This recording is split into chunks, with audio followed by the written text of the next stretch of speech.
লাউ শাক যে যার প্রয়োজন মতো নেবেন। এখানে ডাঁটা কাটা, একটা আলু, 6টা কাঁচামরিচ, কিছু চিংড়ি মাছ, সবগুলোই ধুয়ে পরিষ্কার করে আমি কেটে নিয়েছি। পরে চুলায় একটা পাত্র দিলাম, হাঁড়ি দিয়ে তেল দিয়ে বসিয়ে দিলাম। আর চুলার আঁচ অবশ্যই মিডিয়াম আঁচে রাখবেন।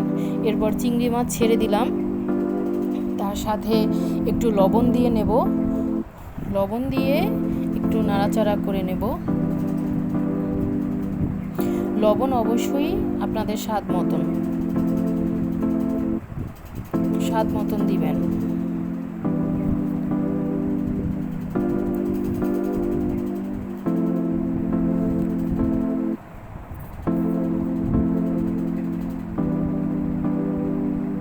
এরপর সামান্য পরিমাণ হলুদের গুঁড়ো, 1.5 চা চামচ পেঁয়াজের পেস্ট। এখানে আপনি রসুনের পেস্টও অ্যাড করতে পারেন। রসুনের পেস্ট অ্যাড করলে একটু স্বাদ বাড়বে। তো আমার এখানে আসলে রসুন পেস্টটা অ্যাড করা হয়নি, কারণ ফ্রিজে ছিল, তাই অ্যাড করতে পারিনি। আপনারা অ্যাড করে নেবেন। এরপরে যখন একটু কষিয়ে আসবে, তারপরে আলুগুলো আর কাঁচামরিচগুলো ছেড়ে দিবেন। আলু কাঁচামরিচটা একটু লাড়া দেওয়ার পরে যখন একটু ভুনা ভুনা অবস্থায় এসেছে, তখন সামান্য পরিমাণ পানি দিয়ে নাড়াচাড়া করে ঢেকে রাখবো, কারণ আলুটা যেন সিদ্ধ হয়ে যায় এবং পুরোটা পানিটা শুকিয়ে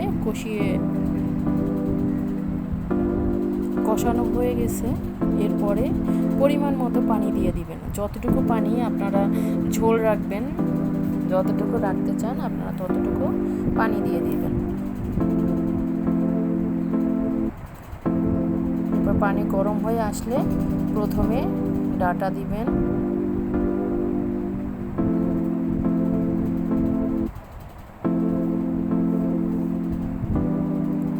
ডাঁটা দেওয়ার পরে শাকগুলো দিয়ে দিবেন।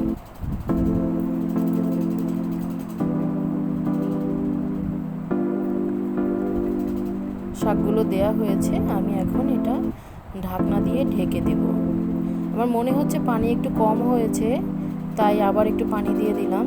এখন ঢাকনা দিয়ে ঢেকে দেব।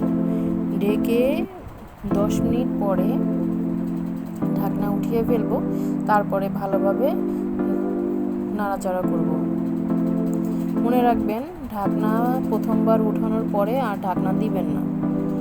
ঢাকনা দিলে এরপরে কালারটা থাকবে না। আপনারা ঢাকনা উঠিয়ে ফেলানোর পরে আর ঢাকনা দিবেন না। এরপর যখন মনে হবে শাক, ডাঁটা, আলু সব সিদ্ধ হয়ে গেছে, এরপরে একটু আলুটা ভেঙে দিবেন। ভেঙে দিলে হয় কি ঝোলটা ঘন হয়। এরপরে বাটিতে উঠিয়ে নিলাম। আমার শাক রান্না কমপ্লিট।